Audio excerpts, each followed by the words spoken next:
The start video is muted. Okay. So welcome everyone to this very first virtual full council meeting. It seems rather strange to be sitting in front of my computer talking to you all.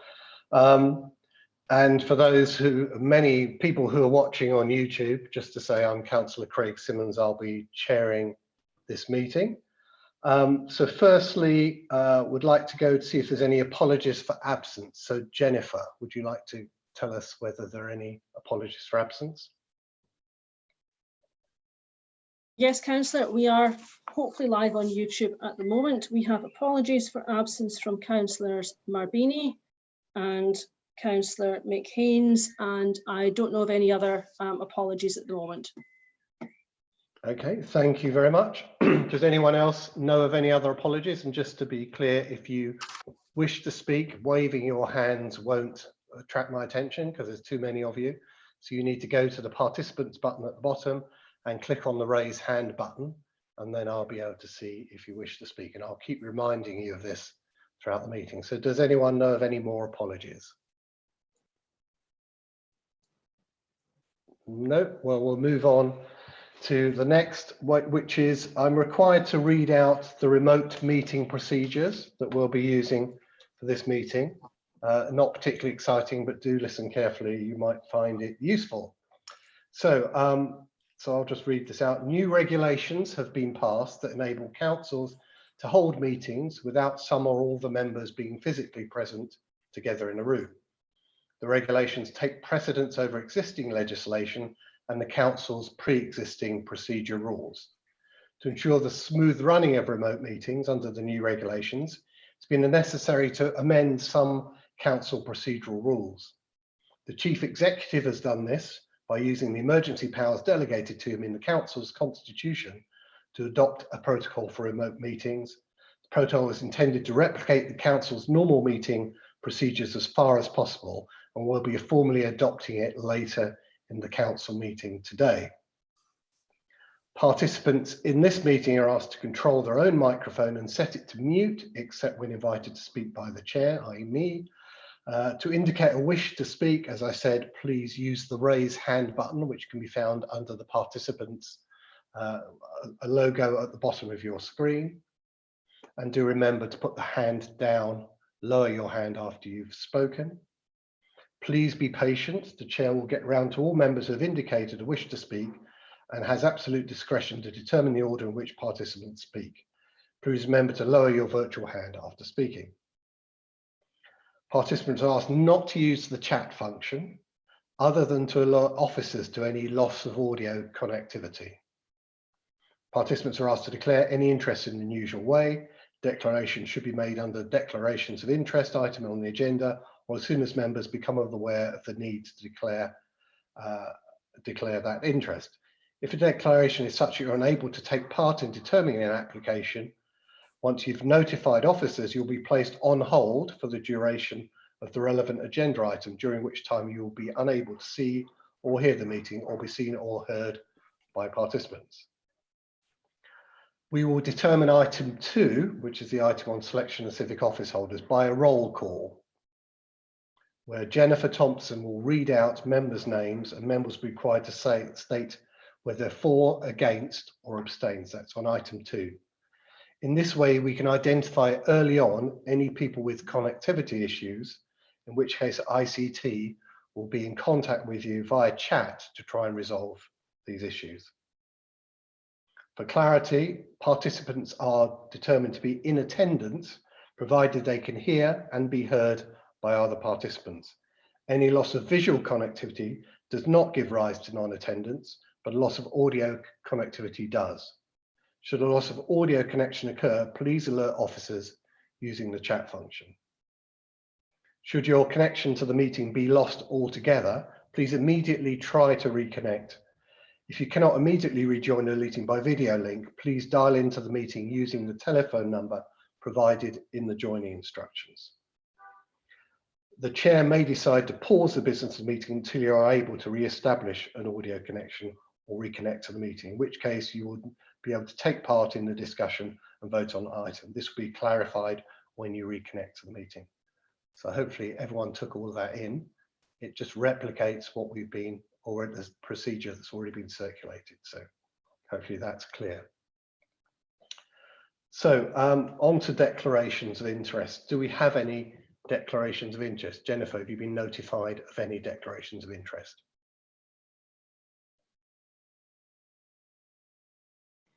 No, Chair. No. No, Chair, none. Is there anyone else who would like to declare, make a declaration of interest? Please, again, use the raise hand button if you wish to. I'll take that as a no. So we get on to announcements. Sorry, we're first going on to item 2, which is the extension of terms of office of current civic office holders. As I said, this will be conducted using a roll call, and I believe that I'm to introduce the item. So because of the COVID virus and the situation we find ourselves in, I had to make a decision what to do with civic office holder roles. That's the Lord Mayor, Deputy Lord Mayor and Sheriff. And by cross-party agreement, we've decided to essentially split the next year in 2. So my term of office and that of the Deputy Lord Mayor, Altaf Khan, and Sheriff Steve Goddard rolls forward for 6 months to the end of November. And then at that point, we appoint Mark Ligo as Lord Mayor, Steve Goddard as Deputy Lord Mayor, and Dick Wolf as Sheriff.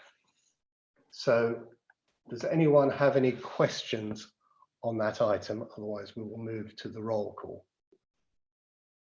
Do I have any questions? Not seeing any. So Jennifer, would you like to move to the roll call vote on this and just remind members of the procedure? Okay, the procedure for this, I hope everybody can hear me, is it works very much like a recorded vote at council, except that I won't put you on the minutes as such.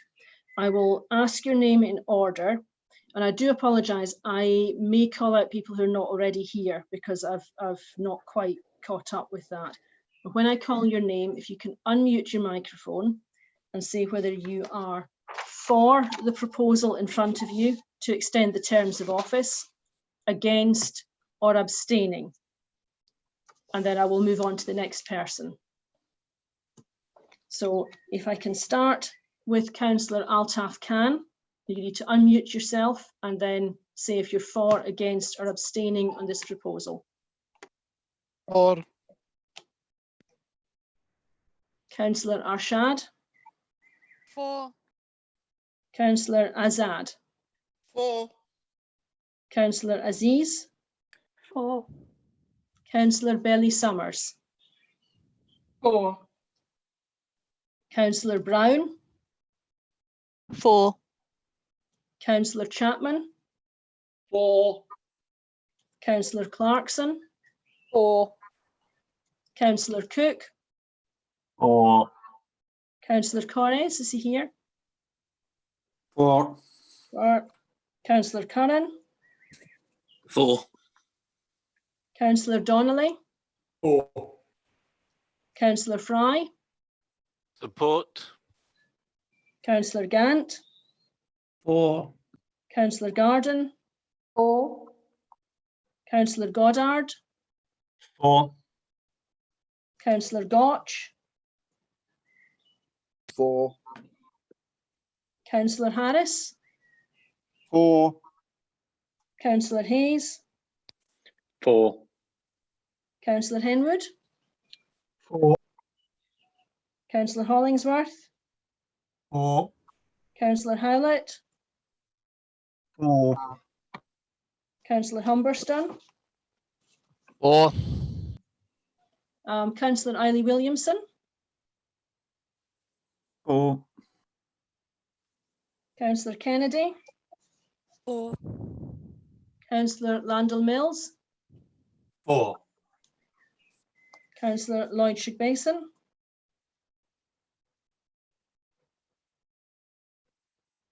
Is Councillor Lloyd Shigbason here?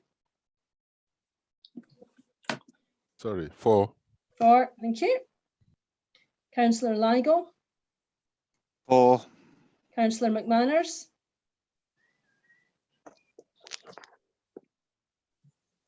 Councillor McManus, did I see you? Councillor Malik, 4. Councillor Munkongi, 4. Councillor Pressel, 4. Councillor Rowley, 4. Councillor Rush, 4. Councillor Sim, 4. Councillor Simmons, Councillor Simmons, 4. Councillor Linda Smith,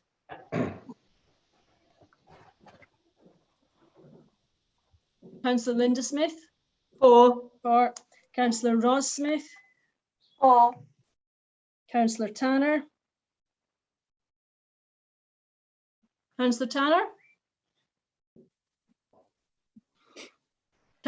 can lip read but not quite hear. Councillor Tarver, 4. Councillor Taylor, 4. And can I draw your attention to a couple of chat messages from Councillor McManus who can't hear? right. Thank you. Councillor Tidball, 4. Councillor Turner, 4. Councillor Upton, 4. Councillor Wade, 4. Councillor Wolfe. 4. Thank you. Lord Mayor, that is all in attendance are for the proposal, none against and no abstentions. Thank you very much, and thank you everyone for your support. I noted that Councillor McManus and Councillor Tanner were having difficulties with their audio, so I take it that officers have been, will or have been communicating with them over chat to try to resolve those issues. So Councillor Tanner and Councillor McManus, if you look at your chat messages, I'm hoping that one of the ICT staff can get you back into be able to listen to the meeting and so we can hear you. Moving on to announcements, Lord Mayor's announcements. Well, I've sort of welcomed everyone back.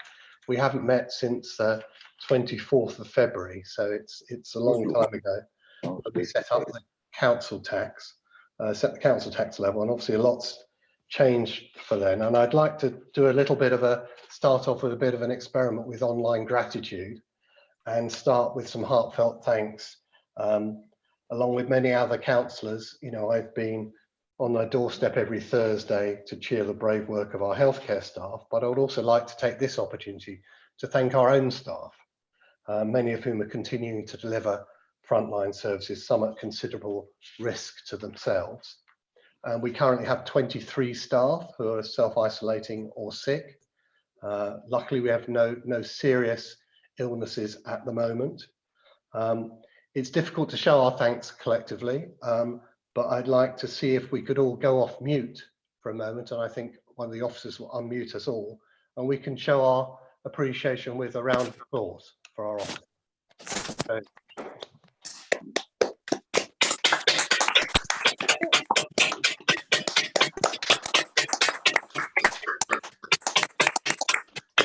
thank you very much.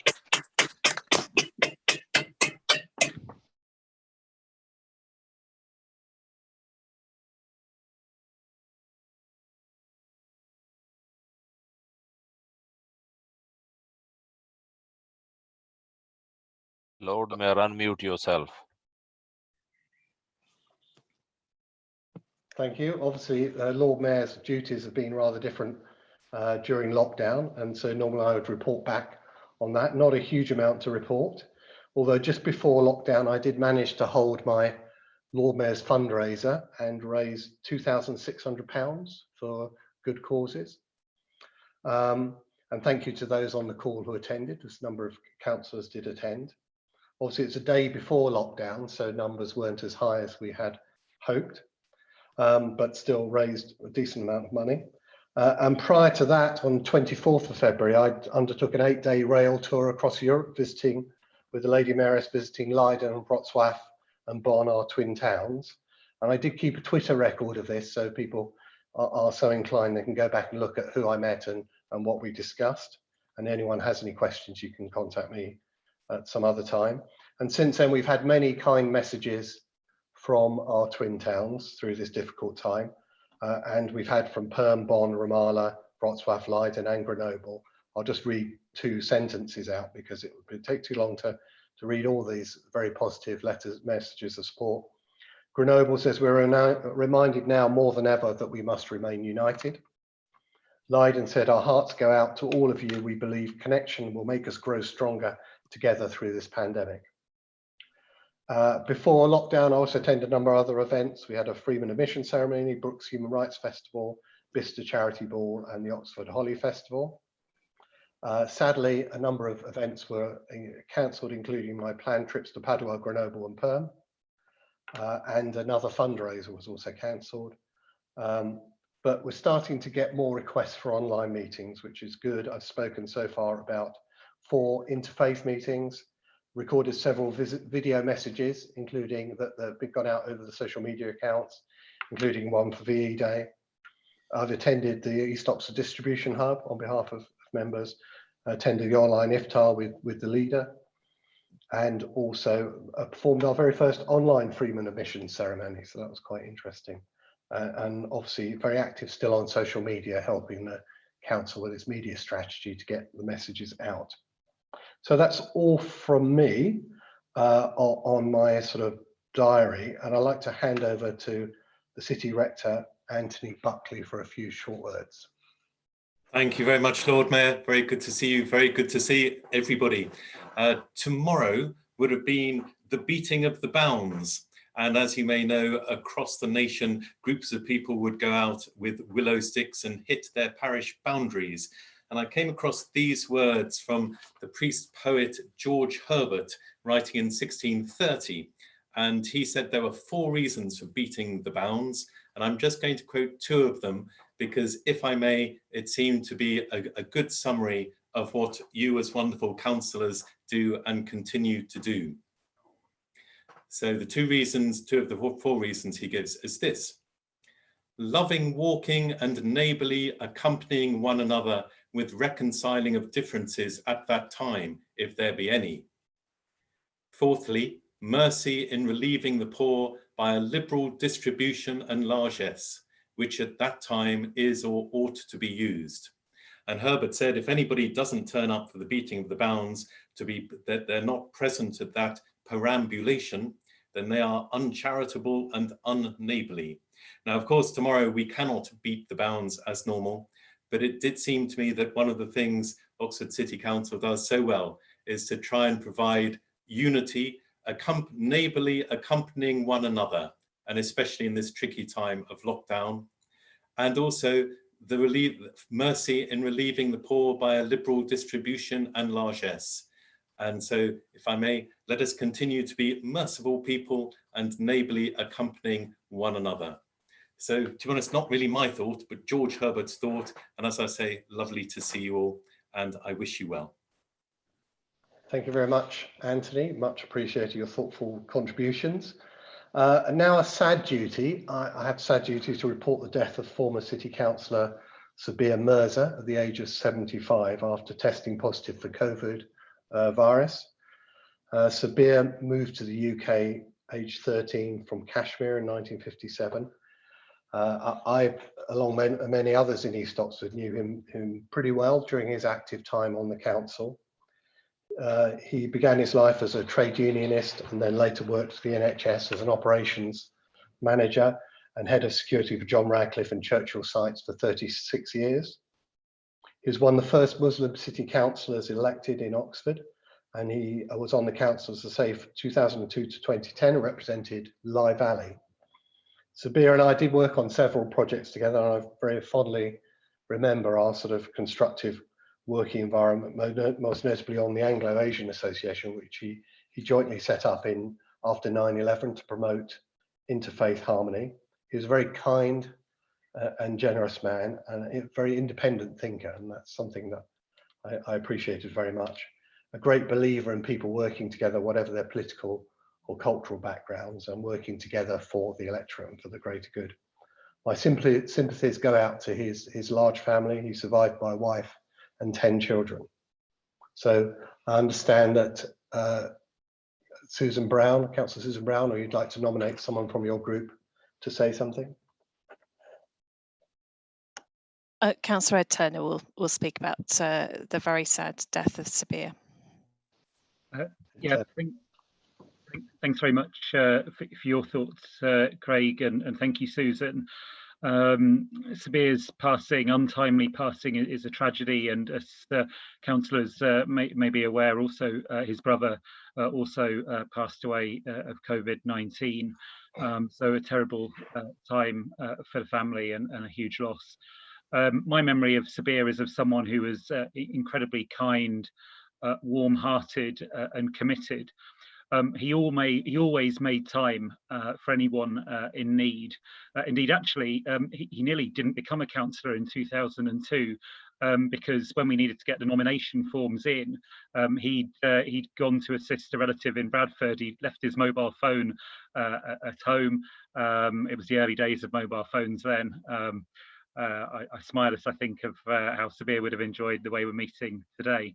I went down to taxi rank, flagged down drivers, eventually found out where Sabir had gone, went round to his house late at night, and we did the forms. And there were numerous other occasions where Sabir would just drop everything in order to help. He always made time for people. I never forget the fact that on election day he was standing in his marginal ward, came to help on my patch as well. He was very, very direct and practical. If something needed doing, he'd do it himself. He'd roll up his shirt sleeves. He was also just a really funny colleague to work with, had a great sense of humour. He could be a pretty wicked mimic and quite irreverent about people, particularly those he sort of found pompous or self-important. There were some dark days, Lord Mayor. I mean, you reminded us about the period after 9/11. There was also the time of the Iraq conflict, and Sabir was someone who worked really, really hard to keep Oxford's communities together, and he'll really be missed. And if I may, I'd just like to quote from a very, very touching tribute written by Sabir's ward colleague, Dan Paskins. Those who'd like to read it, it's on Dan's blog called Don Paschini. Dan writes, the fact that Oxford is such a flourishing, diverse and welcoming city is not an accident, something that happened by choice or chance or coincidence. It happened because of those who worked tirelessly to bring people together across communities, to strive for social justice and to use their talents to help others, while at the same time enjoying life and laughter.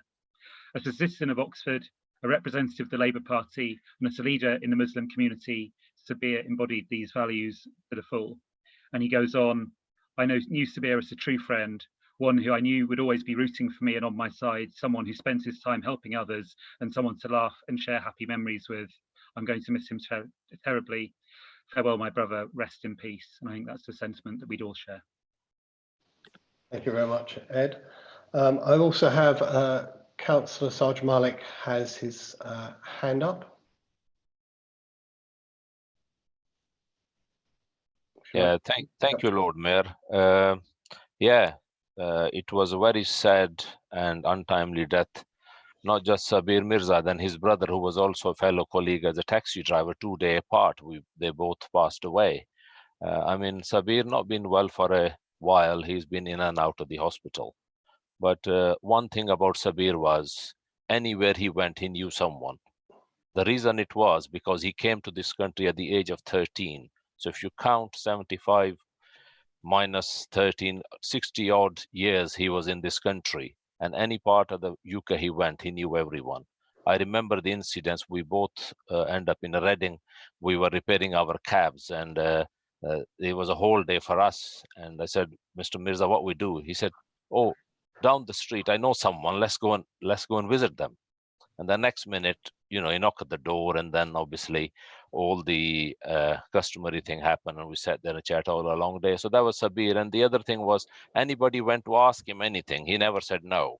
He will always say yes. He will help, and he will find someone. Either he rings someone, or no wasn't on his lips, never. It was a yes. And even going off the council, I met him several times. He used to call me at his house and we used to have a chat about his life, and he was keep going to Pakistan and coming back. And yeah, he'll be sadly missed. And he was one of the very first one elected from the Pakistani Muslim community with Mr. Abbasi. So, you know, these were the pioneer of our community, I would say. You know, these people will be sadly missed and their name will be written in the history. They serve the community. Thank you. Yeah, well, I've got 3 more people who wish to speak, and normally we would just accept 1 tribute from each group, but I know that Sabir was well loved, so I will allow people if they could be brief. So I've got Councillor Azad, Councillor Altaf Khan, and Councillor Shaista Aziz. So do you want to start off, Jamila? Thank you very much, Lord Mayor. It was very sad to hear our friend Sabir's death, and my family, who has come same time as Sabir into UK and settled down in Oxford, knew him very well. My brothers, my father, he was my father's friend and family friend, and he was a very kind person. He's always there to help. And when I worked in Asian Culture Center as a development officer, he was always there helping me anything I wanted, and my family, and our condolence to his family, and they live in my division, and I usually see them all the time. He met me on Cowley Road, doing shopping and other things, and everybody miss him very much, and all the best to his family. Thank you very much. And I've got Councillor Altaf Khan. Thank you, Lord Mayor. As has already been said, he came to this country late 50s and 60s when a lot of people from Kashmir, where I originally come from, and Councillor Mirza also came from the same place. A lot of people settled in this city, worked in this city for a number of years, either NHS, other factories, and built their home here in this city and contributed towards this city. Councillor Mirza was one of the other people of door opening to city council for councillors who following those people were elected in 2002. It was very sad occasion because we all gathered at the Central Mosque to pay the respect and the last prayer, but unfortunately because of COVID-19, we could not do that, and only the close family had the final prayer. So that is something all the Muslim communities who could not join, they are missing that we could not join the last prayer, but his contribution towards the Central Mosque, Asian Culture Centers in Oxford City, to his ward in Lye Valley with the political groups and non-political people will be remembered. And I think he's gone from this world, but not gone from our hearts and minds. We will remember him. Thank you. Thank you very much. Councillor Aziz. Yes, so thank you to everyone for their kind contributions so far, very moving tributes. So Councillor Mirza was known to me simply as Uncle Mirza, as he was to many other second generation British Pakistanis born and raised in this city. And I just wanted to speak briefly about that. He came here when he was 13, as we've already heard. My late father came to this country when he was 16. And Uncle Mirza was very much someone who supported him, as he did many others, as we've already heard. And he was a real mentor and a very kind man. And what I mostly remember about him was his very bombastic laugh that used to just light up a room. And I think it's really important just to also mention the fact that this was the immigrant generation that came to this country and helped build not only Britain, but Oxford as well. And they went out of their way to build bridges and to build relationships. And you know, my generation needs to really remember that as well. We stand on the shoulders of giants, and I'm just really glad that I was able to know him and to know his family as well. And it's just really wonderful to hear the kind words being said today. And the final thing I just want to finish up on is, as we've heard, very tragically, Uncle Mirza also lost his brother as well. And this is really a reflection of the wider issues in terms of how COVID-19 is impacting communities and people of colour across our country. And this is just one piece of the jigsaw puzzle and just one devastating story. And his death obviously has occurred during Ramadan as well, which has really had a very emotional impact on many people across our city of all faiths and none. And I just want to pay tribute to him as well and to that generation for everything they've done for us. So thank you. Thank you very much for those touching tributes. I hope that the family will be watching this video. Certainly I'll send on a link to them afterwards. So we're moving on to item 5, which is the council leader to May 2021. And people remember that Councillor Brown was elected as leader of council for a term of office which was meant to end 2020, and the proposal to extend it to May 2021. This is just for noting. If anyone has any questions of procedure, please press the raise hand button now, and hopefully then Anita Bradley would be able to respond if anyone has any questions. No, okay, that's fine. The item is just for noting, so no vote. Lord Mayor, it's Gordon Mitchell here. I think we jumped ahead from you saying something. You're right. I was handing over to you. I just jumped a page, so we're going to have your announcements. Apologies for that. Let's go back to Chief Executive's announcements. Over to you, Gordon. Thank you, Lord Mayor. And I mean, there's normally very little for me to say at this stage in a council meeting, but we're in such extraordinary times. This feel very odd to have this meeting if I didn't say something more about what we've experienced in the last couple of months and what we've been trying to do and how we've approached that. So with your indulgence, I would just like to take maybe 5 or 6 minutes on this, and there's probably 6 things that I just want to say. And I guess the first is about how we started and how we reacted to all of this. And some of you'll know, I mean, I've been a chief executive in local authorities probably 3 times when obvious emergencies occurred, and this has been nothing like that. Most emergencies in crisis, there's a sudden event, it's very obvious to everyone. There's a huge set of activity that happens over a small number of days, and then there's a long tail of putting things right. But in an organization and often a place, the impact is often relatively contained. And here in this case, this was a situation, an emergency that emerged. It wasn't sudden. It gradually came towards us as we heard more information. And then in a rush, everything took a much more serious turn over a very small number of days. I mean, it is really odd. I was flicking back through my diary and some of our communications just to remind myself about this sort of sequence of events. And it's really odd to think that on the 11th of March, we were all listening to the new government's budget. And actually 2 or 3 days later, the conversation began to turn to the seriousness of the situation.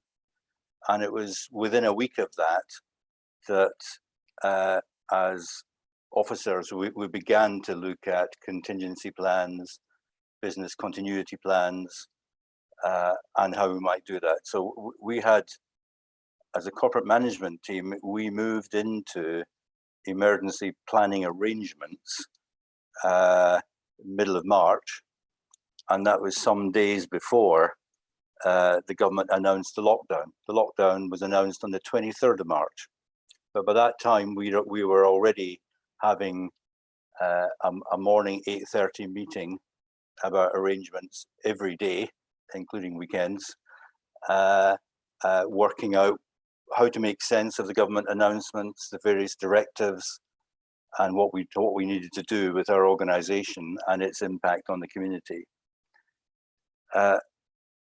So we've been having those meetings, we've been taking advice from the Director of Public Health, the national guidance has taken over, And it was in these very early days that the concept of what the hubs would later become began to be put together, because we understood that the extent of this was on people who were vulnerable and at risk was going to be enormous. And even if we didn't have a clear designed model, we did know that we needed to do something out of the ordinary and extraordinary to actually keep vital services going and create different services for what was emerging. So my first message is this is different. It was different, but in your organisation, a lot of people got off the blocks on this very early in trying to manage and form arrangements. I mean, the second point is around services. I mean, councillors know that we're not like many other organisations. So despite the context and the risks for some staff, across the organisation, we have taken steps to deliver vital services. That includes people out in the street, collecting refuse, about making emergency repairs, emergency safety repairs in council housing.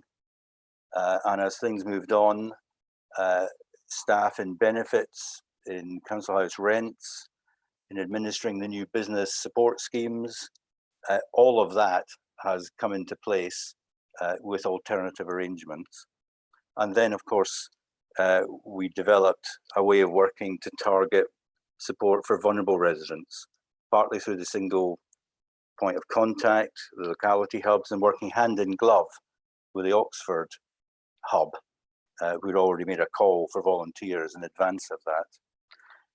So we've, in that very vulnerable group, we've directly helped about 2,500 people and continue to get the same flow of requests for pretty immediate and life-related help. And through the hub arrangements, worked with ranges of other volunteers and networks, worked with the Coalition of Mosques to deliver food, particularly through Ramadan, and more generally worked with other networks of volunteers to give support in other ways, whether it's in allotments or friends or referrals. And of course, now we're getting to that stage where we're beginning to plan for the restart in a slightly more normal way of certain services, subject to the national guidance on all of that. Thirdly, I just want to say something about staff who have been absolutely unbelievable in their response to this. Many people have been willing, they've been strongly motivated to help and do the right thing, and many have gone the extra mile. And I know some of you will have seen that visibility with maybe several dozen staff just because of who you contact, but it has been hundreds of staff, hundreds of your staff have put themselves out to do what can be done in these incredible circumstances. Now, and one of the things you need to remember, and I do need to say it here, is that all our staff are normal people. So they've had all the same tensions and frustrations and difficulties of any resident who's been forced to stay at home. They've had family crisis like everybody else, scares about health, and in the middle of all of this, try to do their best. Now, currently, the organisation isn't working in a normal state. There are certain services that are relatively close to acting remotely, but in a reasonably recognisable way. But 1 in 4 of our staff across the council and ODS are either sick, furloughed, self-isolating, or reassigned to other helping roles. So you can understand that the change to our normal business now and the difficulty about how we actually reintroduce certain services. I mean, it's difficult to pick out, and I wouldn't want to pick out lots of individuals, but the reality is that the corporate management team, in particular, your corporate management team, have been truly outstanding in this phase. as soon as we kicked into crisis management back in the middle of March, you know, we were meeting 8:30 every morning, exchange for several weeks. A number of people were exchanging emails and telephone calls at 5 o'clock in the morning and at midnight at night. It was truly intense, and a whole group of people did that. Now, things have moved into a different pace in the last 3 weeks or so, I think. But the platform we created has allowed us to do some of that. So I just want to acknowledge personally the effort of the team and the wide range of staff. And I would want to thank them for that. They're constantly finding solutions to challenges with unclear ways of tackling them. I mean, fourthly, I want to thank councillors. I mean, this is no normal emergency, and it's a crisis that affects us all that are in this meeting and our families and neighbours and friends. And it has been the case that because of the nature of this, there's been a period where the normal democratic process have been disrupted, and really quite significantly. And I think that was partly to do with the shock of what we suddenly found ourselves in some many weeks ago. But I'm also aware that you have given support and thanks to staff when you see them in different places. And I know staff have absolutely valued that. So I want to recognize that and encourage you to do more when you see good things being done by great people.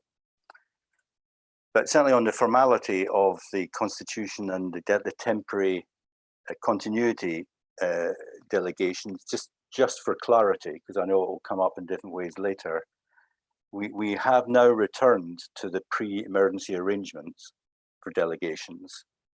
And we are now operating, albeit virtually, but within the constitution as you adopted on the 27th of January this year. And we need to make that work as best we can. But thanks for your exceptional patience and support, both for staff and I hear it through communities too directly. Now, in an emergency situation like this, it does seem to me one of the really, really important things is to communicate. And even if you're not sure of all the facts or arrangements or challenges, that actually keeping open channels of communication is incredibly important. And this organization and staff have tried to do that. We've invested a lot in communications. And I know from comments from some councillors in neighbouring areas and MPs that that's valued by a range of people. I mean, just to give a scale to that, so in the last 6 or 7 weeks, we've issued 93 press releases about our services or what we'd like to see different. We've put out 228 posts. We've had 200,000 views of our videos, 1.8 million impressions. We've had BBC and ITV visiting the hubs and promoting the work and the work at the depot. And we've had dozens of broadcast interviews with councillors, hub coordinators and frontline staff. We have attempted not just to communicate where help can be found, but actually that there is a strong sense that the council, through councillors and staff, are trying in these very difficult circumstances to reach out and show leadership in incredibly uncertain times and uncertain future. So I think we've done that pretty well. And then lastly, just something about looking forward, very, very briefly. I mean, it has become clear gradually that there's not only no quick return to normal, there probably is no return to many of the aspects and features that we had 2.5 months ago. Some of the specific arrangements about social distancing are going to affect our services and our city centre and individuals for many, many months, possibly years. And that's the context that we're now beginning to play into. I mean, formally, we are still in emergency planning arrangements. The Local Resilience Forum, which sets that frame, is still in place and will oversee coordination about recovery around all of the local authorities in the Thames Valley. So that's still in place, and we will still report to that for certain functions.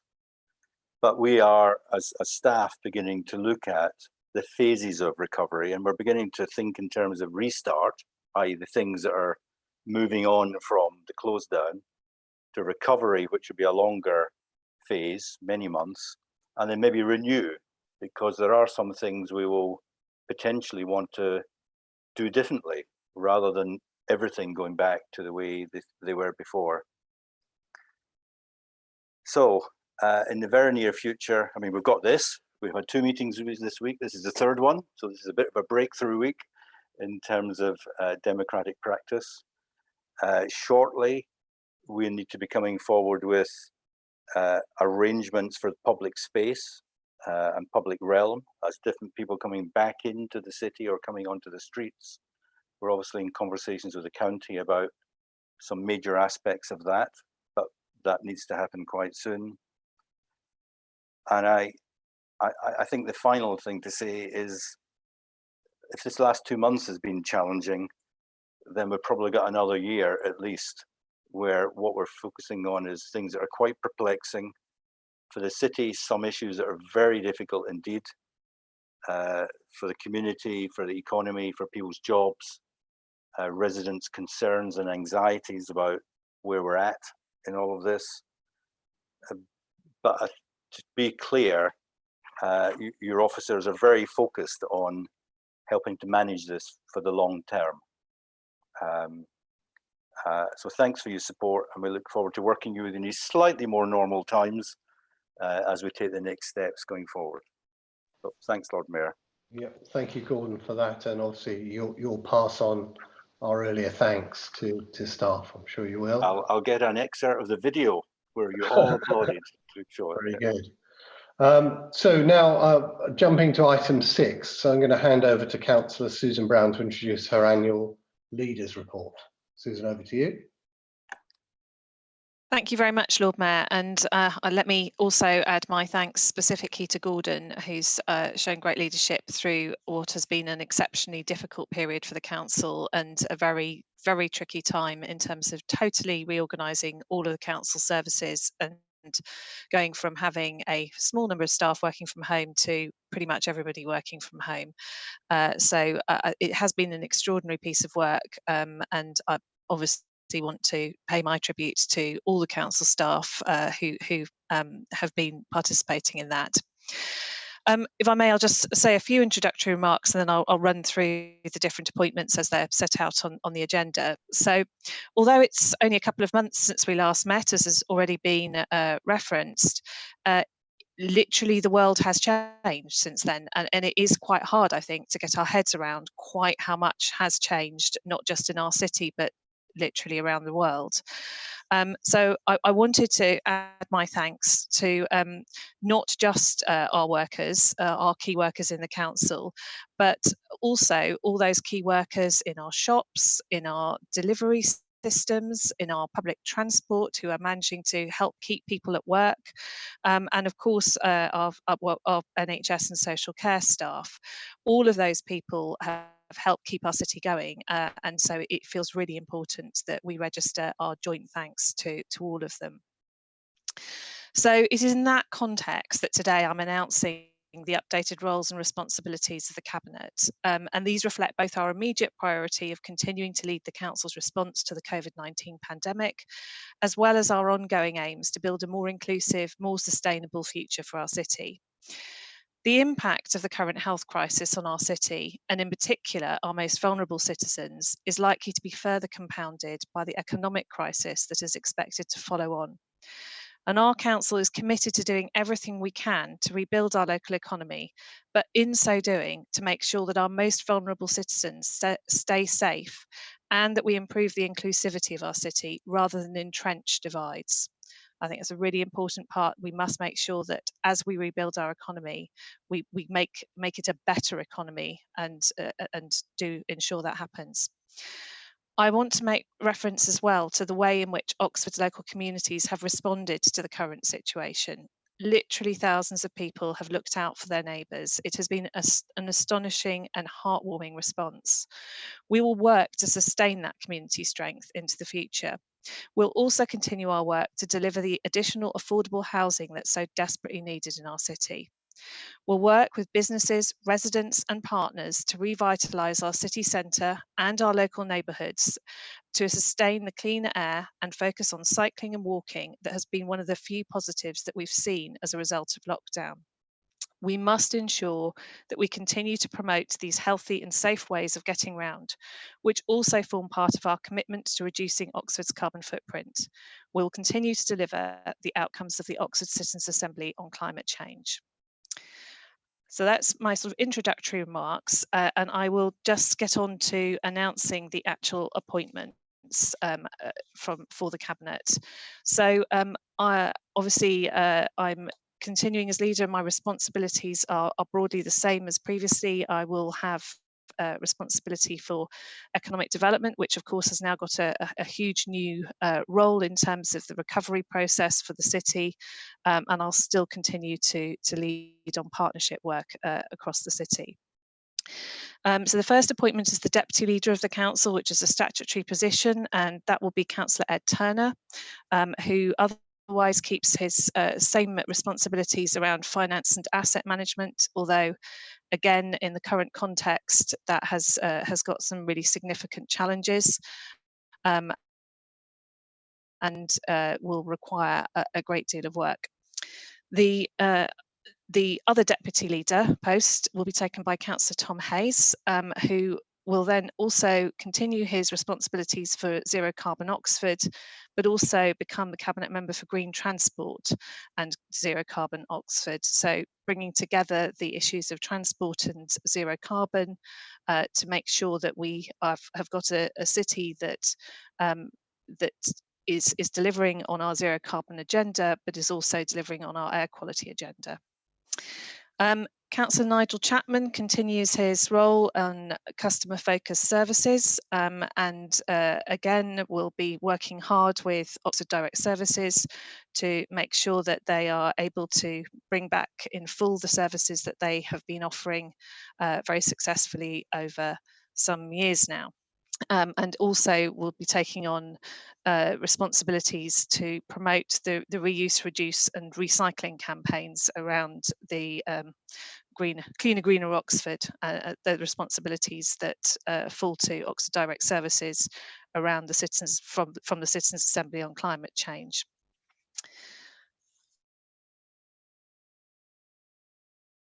Who is the Cabinet Member for the City Centre, Covered Market and Culture.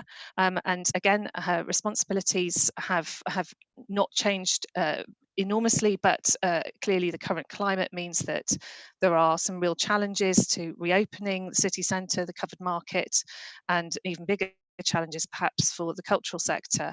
So Mary will continue to work with all of the different partners involved in that, and in particular we'll be trying to do a piece of work around licensing and social distancing to help the reopening of all of those organisations and businesses.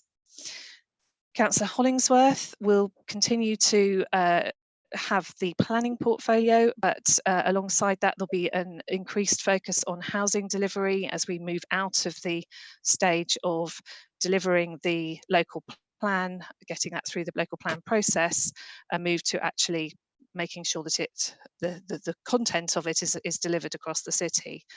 And he will also have, as part of that, responsibility for the private rented sector in Oxford. Councillor Mike Rowley is the Cabinet Member for Affordable Housing and Housing the Homeless, and will continue to do his excellent work in looking after tenants, but also taking on the responsibility for homelessness and making sure that we build on the successes that we've had over this period of being able to take people off the streets with commitment from government that they will cover our costs, a commitment that has still to be fulfilled, but we will be continuing to press that particular point. So we need to make sure that we can build on the opportunity that we have for talking to people and helping them to get into permanent accommodation. Councillor Linda Smith will be talking, will be taking on the responsibility for leisure and parks, and her responsibilities include enhancing the quality of life of residents, workers and visitors to Oxford, and also reopening the council's leisure provision when it's safe and possible to do so. Councillor Marie Tibble is the Cabinet Member for supporting local communities and has led through this period of our locality hubs on making sure that they are delivering for local communities in an entirely different way. And that's obviously a piece of work that we will wish to build on as we move forward.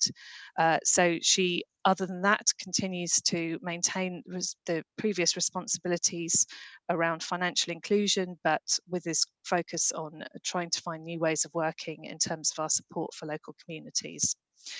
So that's the responsibilities of the Cabinet. That moves me on to item 4 on my leaders report, which is the Council's representative on the Oxfordshire Growth Board, which remains the leader. And the Council's representatives on the Oxfordshire Growth Board's 3 advisory subgroups are for the Oxfordshire Plan 2050, that remains Councillor Alex Hollingsworth with his planning brief, Councillor Mike Rowley for the affordable housing one, and Councillor Tom Hayes for the infrastructure one. In terms of the appointment of shareholders for the 3 different companies listed, that will be, as it has been previously, the entire Cabinet meeting as shareholders, so an important distinction. And then finally, the other items are the executive scheme of delegation as set out in section 4 of the Council's constitution. So thank you very much, Lord Mayor. That's all I have to say at this point. Thank you, Susan. We have a couple of questions. Councillor Andrew Gant. Thank you very much, Lord Mayor. My question I've missed. Sorry. Apologies. I just realised I missed Louise. better correct that. Yeah, do you want to correct that? Sorry, Andrew. Yeah. I forgot to turn the page on my notes. I do apologise, Louise. Councillor Louise Upton remains the Cabinet Member for a safer, healthier Oxford, and never has there been such an important time to be talking about healthier Oxford.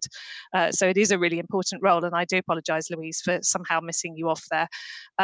Clearly, important part of her work will be about promoting cycling and e-bike use alongside Councillor Tom Hayes, and with obviously jointly working on issues around air quality. But there's also an awful lot of work, sadly, I fear, around the tackling of domestic violence from her community safety part of her portfolio. Sadly, we know that there is generally an increase in domestic violence and abuse during these sorts of periods, and that has been seen around the world. So that remains an issue of great concern for all of us. So there's an important part of work there, but also, obviously also the health portfolio as well. Do apologise, Lord Mayor, and happy to take any questions. Thank you. Well, I have 2 people with their hands up. It's Councillor Andrew Gant, then I'll go to Councillor David Henwood. Thank you very much, Lord Mayor. A brief question, if I may, about the role of the non-statutory deputy leader, which, as its name suggests, is not one that is laid down in legislation. So can I therefore confirm that the justification for this council having it remains as it was described to council when the post was introduced? Councillor Brown, do you want to respond to that? Then we'll go on to Councillor Henwood. Well, I can't remember exactly what Bob said when he introduced it, but my understanding is it's about strengthening the senior leadership team within the Cabinet and giving people opportunities to be involved in the leadership. So it's partly a developmental role, but it's also partly to support the leader. Councillor Gant, did you want to come back on that before I go to Councillor Henwood? No, thank you, Lord Mayor. Okay. On to Councillor David Henwood. I echo Councillor Grant's concerns, but mine is not so much a question, but I would like to thank Councillor Smith for all the work that she has done on homelessness issues during her tenure as Deputy Leader. Thank you, Linda. Thank you. And yes, I don't have any other questions, so that's for noting that report. So thank you very much. And we'll move on to the next item, which is appointment to council committees. Now I understand that I'm introducing that, just tabling it, and then Councillor Susan Brown's going to be seconding. Basically, it's just to nominate the appointments to council committees for the year 2020-21. I understand all the places are filled. There are no vacancies. All the party groups have stepped up and made their nominations. You can find those on the end of the main agenda in the appendix there, and also on the appendix 3 to the briefing note. Susan, did you want to second and say anything else? I'll formally second that, Lord Mayor. Great. Do we have any questions?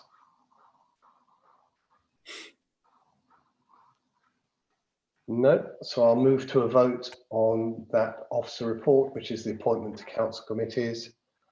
Remember, now we're voting with the raise hands button within the participants icon. So those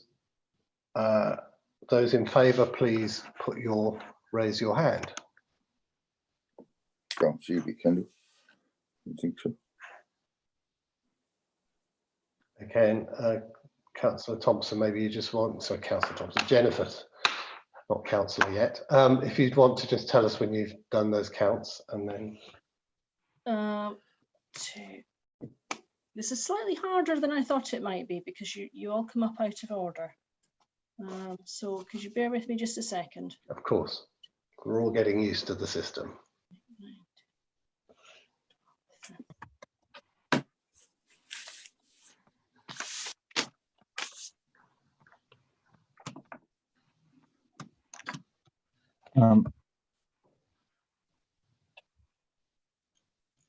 Sorry, Lord Mayor, I'm trying to raise my hand, but having some difficulty. Apologies for that. Okay.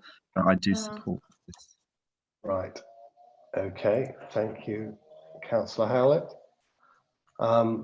Okay, I have a few. Everyone so far has raised their hands. Councillor Jafari Marbini has joined us, but I have a number of people at the bottom who have not. So so I will given ask. the difficulties, if you shall I just ask them individually to state what their preference is? Do it that way. That sounds fine. Okay, so everyone has raised their hands apart from Councillor Gotch. Right. Please keep your hands up. No, you can't. Councillor Gotch, how are you voting?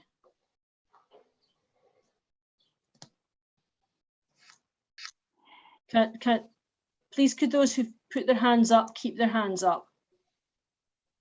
Councillor Gotch, how are you voting?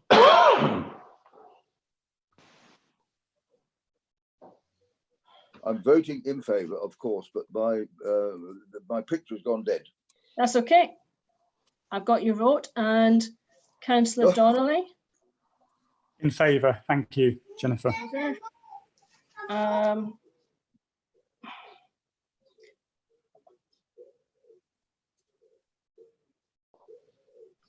Right, Councillor Fry? In favour. Favour. Councillor Henwood? Abstaining. Abstaining. Councillor Jafari Marbini?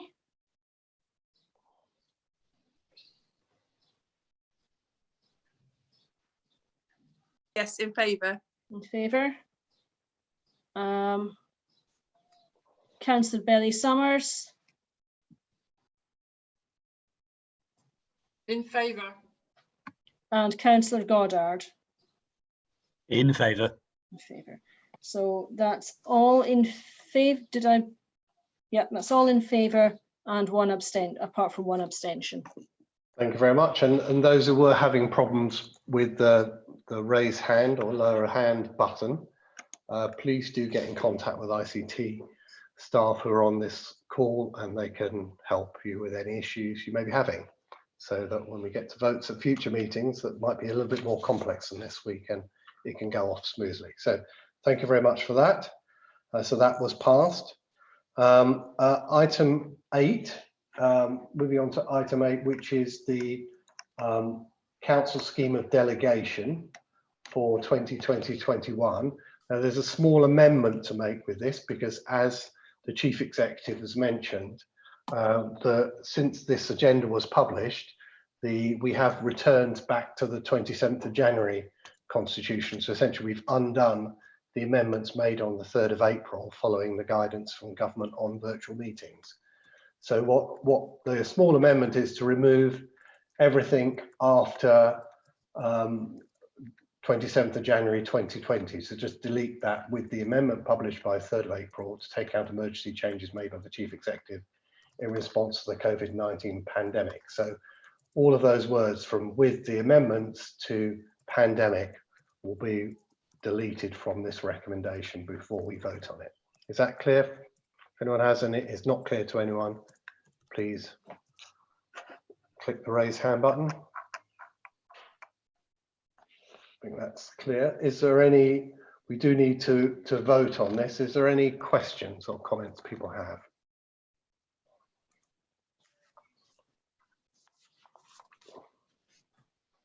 No. So we'll now vote on this, and the same we'll do before. So I'll ask you Lord Mayor, it's Anita Bradley. Can I just check whether you've had a seconder for that, please? Okay. Councillor Brown, would you like to second? Happy to formally second it and to make it clear to people that this takes us back to our normal practice in terms of the way our meetings work. Just with the exception that we'll be doing it virtually. Right. And because I asked other people to raise their hands, I've got 3 raised hands. I don't know if those are questions or they are actually raising their hands to vote. So let's assume that they are raising hands to vote. So let's move now to a vote. Please raise your hands if you're in support of the council scheme of delegation. And could I ask people who've raised their hands to leave them raised, and I will lower them at the end.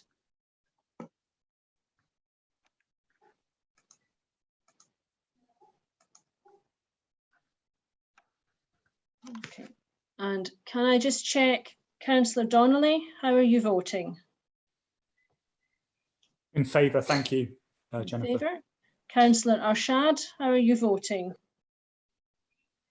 Okay, Councillor Belly Summers. In favour. Favour. And Councillor Goddard. In favour. And I see everyone else has their hands raised. Thank you. We're getting better at this. Thank you very much. So I will lower those for you. Thank you. And that is passed. Thank you very much. And so now we have item 9, which is confirmation of the protocol for meetings. Obviously, some of it I had to read out at the beginning, but this is slightly broader than that. So I'm going to ask Anita Bradley to introduce this item 9. Thank you, Lord Mayor. You'll see it at item 9, pages 11 through to 13 in your papers. And what we've done is worked with a member group in the reference group, building this protocol as we've developed the technique of running virtual meetings. And I would recommend it to council in terms of it picking up all of the points that have been raised with officers. But what it does is to largely replicate the Constitution as it is. So importantly, it retains all rights for members of the public to participate in the new virtual meetings as we possibly can. So there's no reduction in that. So I would recommend that to members. And what you're asked to do is to adopt the protocol, but recognising that this is a iterative document and it's developing as we learn and as members give us feedback on meetings. And so I'm seeking a delegation to myself as Head of Law and Governance to be able to respond to that and to make those amendments as we go along without the need to come back to council on each occasion. Thank you, Lord Mayor. Thank you, Anita. We do need to vote on this, so I'll propose from the chair, and if I can have a seconder, Councillor Brown. I think we were told we didn't need a seconder for this one, but I'm happy to second it if we do. Well, I was told we need a vote, in which case I thought we need a proposer and a seconder, but let's take that as you're the seconder. So does anyone have any questions for Anita on the protocol?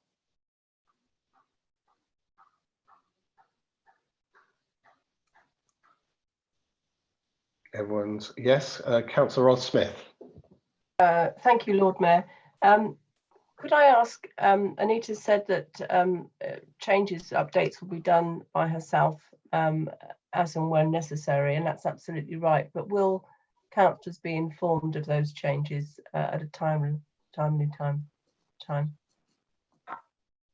Lord Mayor, if I may respond, Yes, Councillor please do. Smith, I would envisage doing that in conjunction with the member reference group, and that's where we've taken our brief from in terms of the changes that are needed. And what we've been doing is having regular meetings, and anything that needs changing or tweaking has been discussed in that group, and that's how I would propose to proceed. Now, whether or not that is a virtual meeting each time, or whether it's done by email correspondence, that may develop with time, but it would certainly be with reference to the member reference group. Thank you. Answer. I don't. Councillor Susan Brown, you wish to speak? Just to make clear that that member reference group has got cross-party representation on it. Thank you for that clarification. So there's no more raised hands, so we will now move to a vote on this. And those in favour, please raise the hand.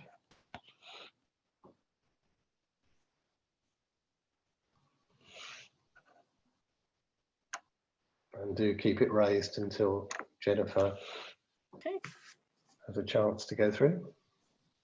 So, Lord Mayor, that is everybody apart from, I need to check with Councillor Donnelly. Yes, thank you, Jennifer. You in favour? In favour, yeah. And Councillor Goddard. And yes, thank you, Jennifer. So, Lord Mayor, that's everyone has voted in favour. Thank you very much, everyone. That is passed. So we move on to item 10, Chief Executive Decisions. So I understand, Councillor Brown, you're proposing, and Gordon Mitch, just for noting, but I understand you're going to talk to the item, and Gordon's going to add a commentary and answer any questions. So Councillor Brown. I wasn't going to particularly talk to it. I was merely going to formally propose that we note the decisions that were taken by Gordon as Chief Executive during a time when we were unable to meet formally before when we had to have the sort of temporary arrangements in place because remote meetings were not allowed. Thank you very much. Gordon Mitchell, would you like to say anything to this item? Not by way of introduction, although I think a few people notified questions. Yep, we have a. Take it that way. I mean, they are a range of things, aren't they? They're not all about the Constitution. There are a range of other things where decisions need to be taken about resources and staffing matters. So it covers quite a range. Yep. So we have two people who've raised their hands to speak. So we have Councillor Ross Smith and Councillor Andrew Gant, and also I see Anita Bradley wishes to come in. So let's start with Councillor Ross Smith. Thank you, Lord Mayor, and thank you, Nigel. I wanted to, Gordon, sorry, I wanted to raise a comment actually on number 2, Community Governance Review, Headington Neighbourhood Plan and the referendum area. Now, that was due for decision at the Council on the 30th of March, and decision was made by yourself on the 31st of March. Which I think is to be regretted because it didn't give us time at a full council meeting to perhaps explore and debate it further. And certainly I have had representations from the lead person on this, Patra, a resident, who knew I wanted to speak today but wasn't able to. And it seems that the council, we sort of faffed around about with this, and I think it's a shame that the decision was made in the lockout and not sort of deferred for later. I do see that there will be a further opportunity to revisit this and to look at it again, but I just think that it's a shame that it was not allowed to be deferred until it could have been discussed in a virtual meeting and would have been allowed members of the public, particularly those who'd been involved with the Headington Neighbourhood Forum and done a lot of work, background work for many years on this, to address the councillors. So I think it is to be regretted that it was taken this way. I'll take the other questions first, and then Gordon, if you'd like to come back. And I have Councillor Andrew Gant as well. Thank you very much, Lord Mayor. This is about paragraph 5, referring to furloughing, in particular the statement that the council intends to make up the full salary where the government, of course, provides 80%. At the date of the decision, that referred to a relatively small number of staff. Furloughing has, of course, now been extended. So my question is, will that commitment or intention to make up the salary to 100% apply to all staff who are furloughed? And does it also apply to staff of ODS? Okay, and then we have one more, Councillor Susan Brown. You'd like to also, you have your hand up. It's now down. Anita, did you? Sorry, I was. Sorry, I was. I was more. Mine was more of a response on the Headington. Right. Okay. Well, I'll come to you to respond after Gordon's responded. Take Gordon first. Yes, but we'll also have Anita Bradley. Did you want to chip in at this point?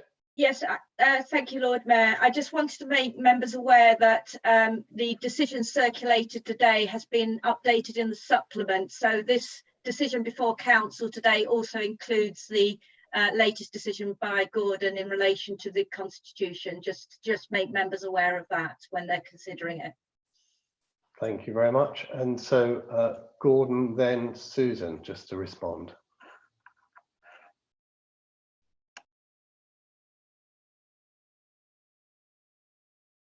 On mute, Gordon. Yeah, I'm unmuted now.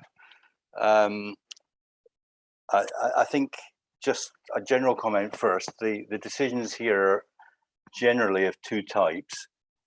One was to run forward decisions that were about to be taken by council, and the Headington Community Forum is part of that. And then there are a range of others which are about in the circumstances management business and about taking things in context at short notice, but they are quite different types. So the issue in relation to the community forum is in the first category, you know, along with several items that would have come to the council in late March if we hadn't suddenly had the lockdown a very short time before. So all of those were only taken forward in line with what the council seemed to be doing. Now, in relation to the community forum, clearly there have been long discussions about what to do about that. And I guess from a relatively neutral officer perspective, it would always have been difficult for the council to reach any other judgment than the outcome of the public vote. So in one sense, in general, there's no surprise about that. I mean, in a second sense, there was no surprise to our colleague who was promoting this, because I know that officers at the time of the working group did speak to him to inform him about the view of the multi-party working group. I mean, of course, in a general sense, it's important for people to have the say, but moving business forward in this particular case seemed the right thing to do. And what's not in the paper or the decision, of course, is that should the group in Headington want to make a fresh proposal, they are barred from doing so for a time period, and that time period starts at the point that a council makes a decision. So if this had been held for these, what's turned out to be a bit more than 2 months, but this meeting could have been delayed even longer, then that time frame would have extended beyond. May or may not be looked as an advantage for them, but that is the reality of the situation. If they want to bring it back forward, it's now a shorter time frame than it would have been. So just on that one, if it's that Susan wants to say something about, should we take that first, and then I'll and then I'll come back to you, Gordon. Thank you, Gordon. Yeah, just building on that, I wanted to reflect that the Working Party had considered this at some length, had enormous sympathy for the people who'd put in a lot of time and effort to try and get a community forum up and running. But in the end, we couldn't ignore a public vote which had been narrowly against the proposal. So that was the conclusion of the working group. So the paper, I think, was one which shouldn't come as any surprise. And it certainly had been, and one of the reasons why it had been postponed at least on one occasion in terms of it being taken at council, was in order to make sure that all the people who needed to had been told before a decision was taken. But just building on the point that Gordon makes, I think it's actually helpful ultimately to those who seek to bring back a proposal for a community forum that this decision was taken at that particular time, because it means that rather than, for instance, the decision being taken today, with a 2-year period starting from today, there is at least a chance that vote could be taken at the same time as local elections in 2 years' time, which who knows what election timetable we're going to be on, but that feels like a much better way in which we'll be taking electoral. This feels like a much better way of getting that decision taken. So I hope that people will understand that it was actually a sort of fairly sympathetic decision to be taking. And the final thing I wanted to say on it was representations were made to me by Headington Action as well on this subject. And one of the things that we did say in the working group was that we wanted to make it clear to the Headington Action that we would very much want to work with them in terms of bringing further proposals forward, and I want to make it clear that we are committed to doing that, and that we will continue to be in dialogue with them about how we can make that work. Thank you, Lord Mayor. Thank you very much. I've just had someone else put their hand up, but I'll go back first to you, Gordon, and then I have Steph Garden wants to ask a question as well. Do you want me to go on to the furlough question? If you can, yes, and then finish answering all those questions, and I'll go. Yeah. Okay. So the question from Councillor Gant was about furloughing and the top up. If you remember, this scheme, the job retention scheme, job retention scheme, was announced.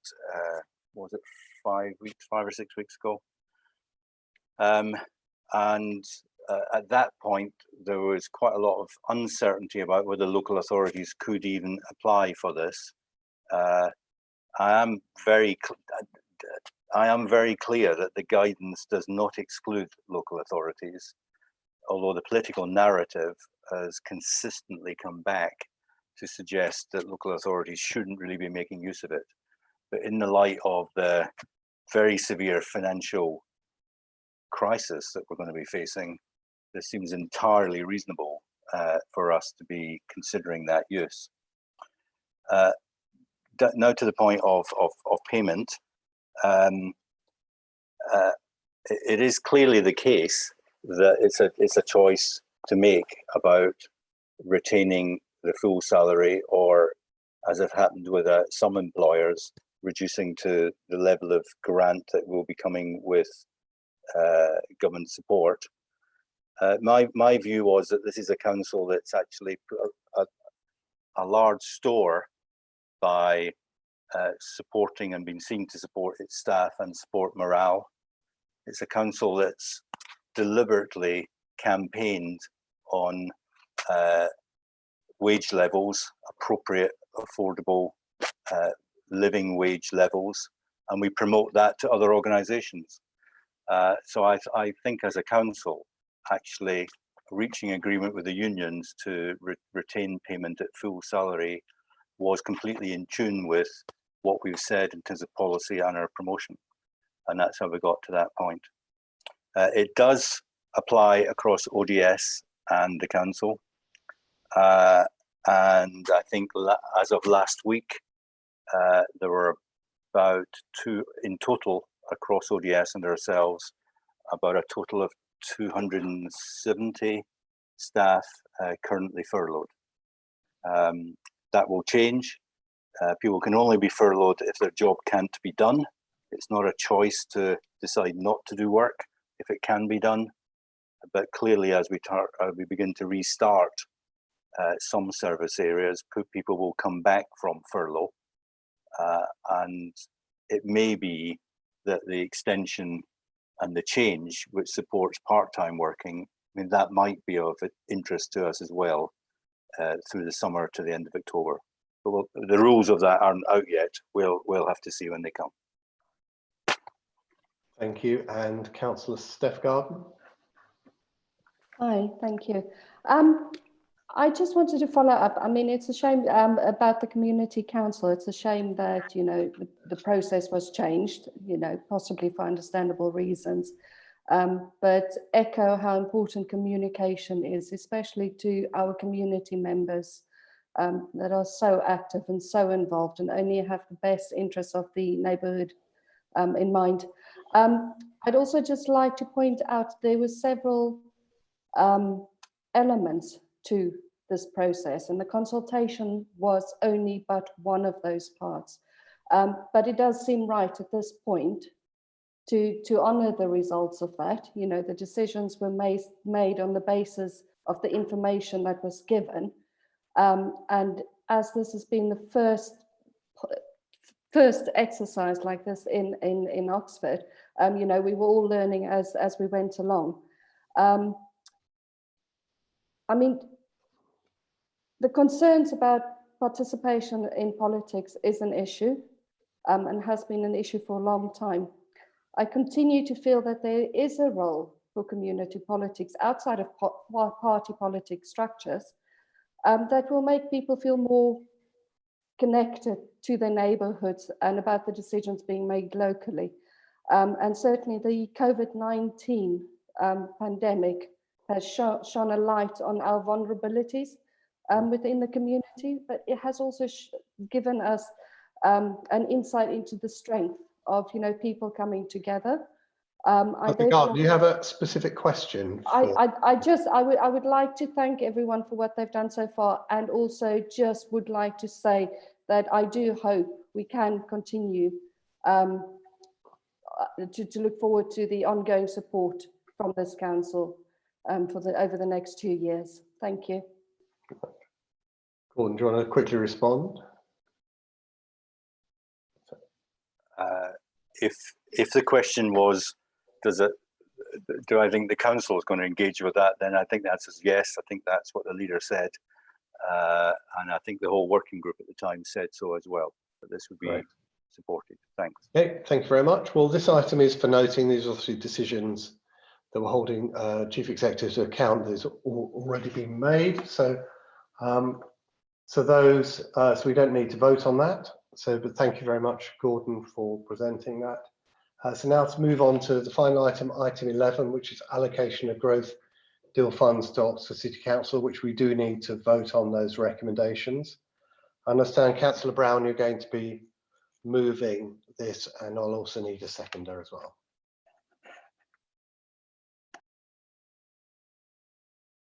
Yes, sorry, I muted myself. Thank you, Lord Mayor. I will be formally moving this and asking Councillor Turner to second it. It is quite good news in this period of difficulties for our communities that we have been asked to accept some funding for really important infrastructure projects. So I'm hoping that people will be very welcoming indeed and will accept this particular report, which will allow us to build much needed infrastructure in our city to support housing and to support the future of our city. So it includes a number of different schemes, including a bridge, which will help bring together communities in Ozoni Mead and the city centre in the West End, both of which are sort of still to be developed. And very importantly, I think in the context of earlier discussions, also a lot of infrastructure towards cycling, which is much needed, as we know. So happy to see if I can take any questions, if there are any, but also to formally move the report. Thank you. I will need a seconder as well at some point, but I have two people wishing to speak, Councillor Wolf and Councillor Gant, but just if I could ask a clarifying point first. The way the recommendations are written, I presume this is for £7 million, and the items 2 and 3 come out of that £7 million. It's not that the cycle scheme is in addition, it's part of that 7 million, I believe. It's just it's rather ambiguously written. So can you just get that point of clarification? I was vigorously nodding, but Yeah, that's right. probably not very helpful in this context. No, So I've got yes, 28 yes. nodding heads or doing various other things. So I need to, yeah, no, that's fine. So it's just for those, because you mentioned housing, and I was confusing, but it's just for the bridge and the cycle schemes. It's not housing in this particular chunk of money, although it's called the Housing and Growth Deal Funds. So Councillor Wolf. Thank you, Lord Mayor.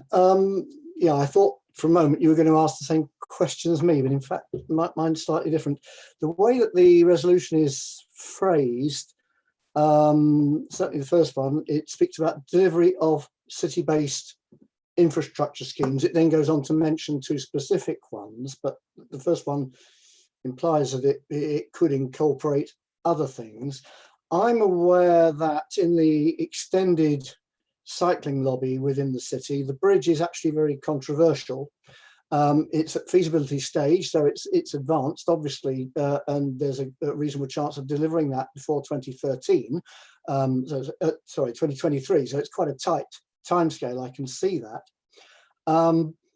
But with the COVID-19 thing, there's a huge amount of energy currently going around about possible schemes that really need to be rolled out very quickly in response to that, some of which, and I don't know how the criteria work, might actually be eligible for growth fund expenditure. So my question is really this. In the report, it makes it sound like we know exactly what this money is going to be spent on. It's not going to be spent on anything else. We want to protect ourselves in case something doesn't happen so that we don't end up paying money back to the county for stuff that we've not delivered, which is all good.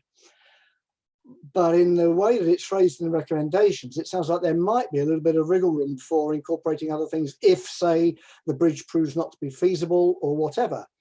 And I know that people are going to be asking me whether within that growth fund expenditure there are possibilities for incorporating other schemes.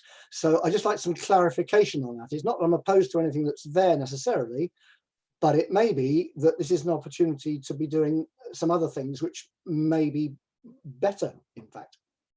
So thank you. I'll go to Councillor Andrew Gant first and then come back to you, Susan, to answer those questions. Yeah, thanks, Lord Mayor. Just a quick one about the timing. We are aware that the timings and deadlines in the growth deal were already under considerable pressure even before the current crisis. And similarly, the Oxpen's development will not have been speeded up by the current crisis. So is there any that there is mention in this report about the danger of possible clawback of funds essentially since this report went to Cabinet in March? Is there any significant likelihood of the timings on both sides, the growth deal and the project, causing the funds not to be spent in time? Thank you. I just have one more hand up, so Councillor Ros Smith, and then I'll go to you, Susan. Thank you, Lord Mayor. Just a quick question.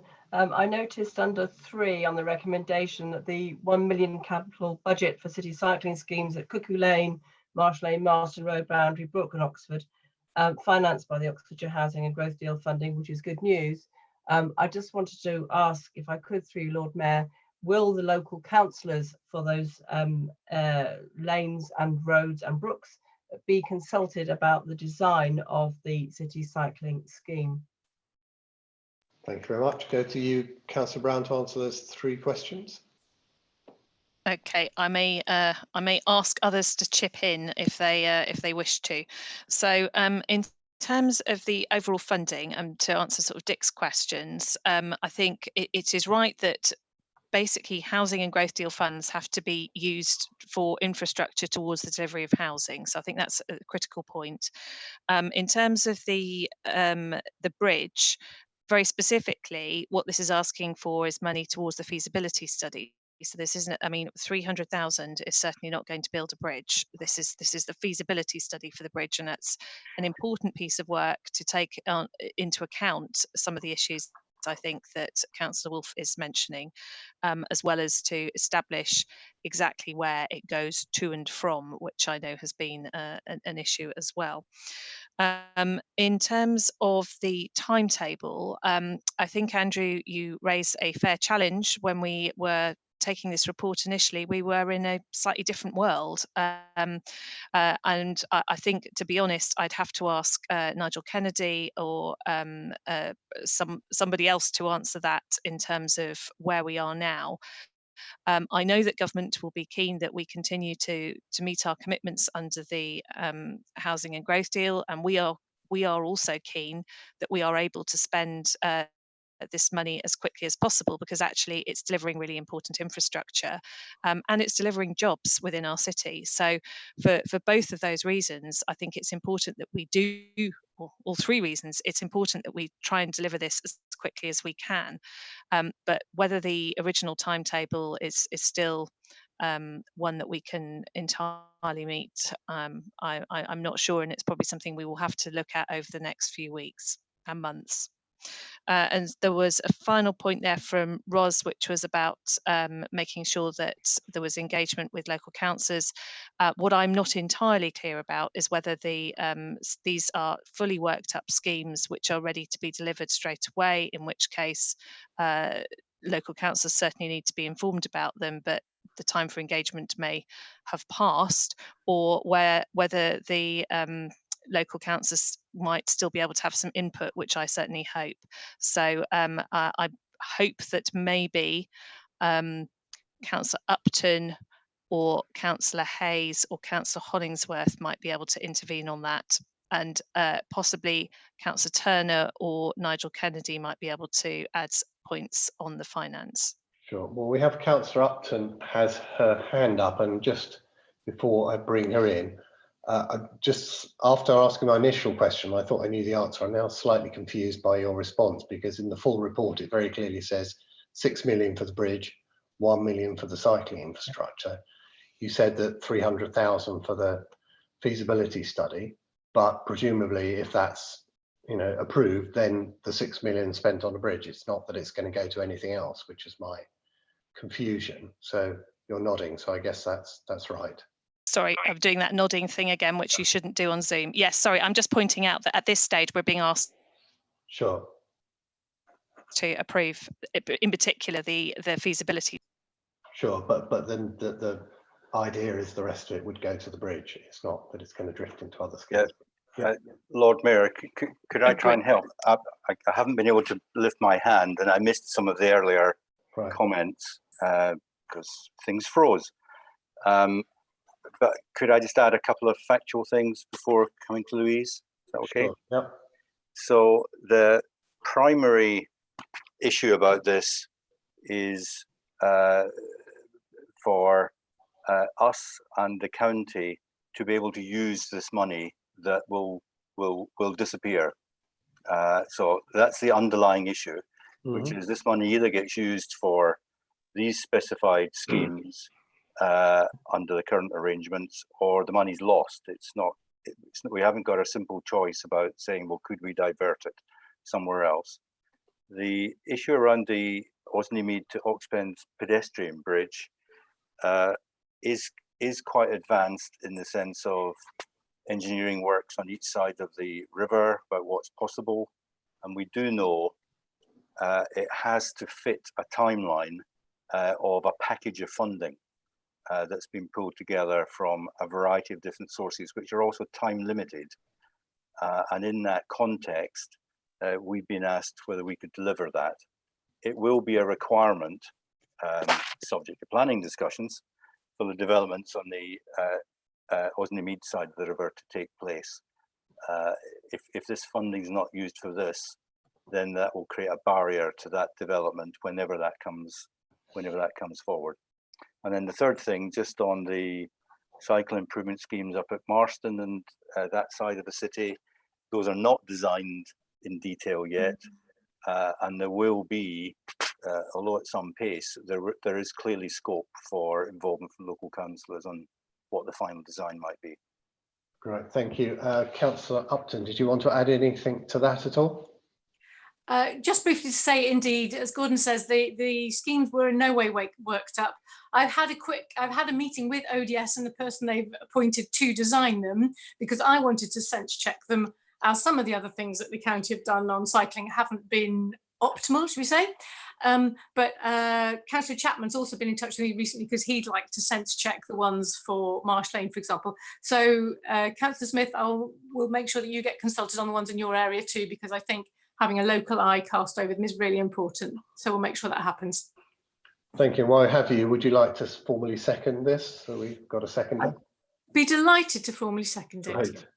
Thank you. So we have no more questions. We have a proposer and a seconder. So we do need a vote. So those in favour, please raise your hand.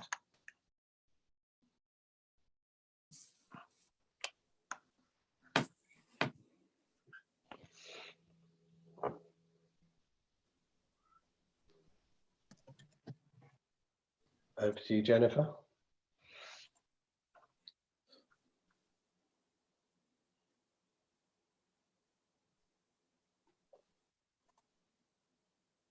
Jennifer, you still there? So it's not just me. I am still here. Apologies, Chair. It's okay. I'm getting it right. I need to check Councillor Donnelly, but I have 45 hands raised. So could I check how Councillor Donnelly wishes to vote? Yes, in favour. Thanks, Jennifer. In favour. So that is 46 in favour. I think that is everybody. Yes, well, thank you very much. That item passes. So that's our last item on the agenda. Just to end, I'd just like to thank everyone for your tolerance, and I think the meeting went reasonably smoothly. So thank you for your part in that. Just to remind people that we have another council meeting on the 8th of June, Monday the 8th of June at 6 p.m.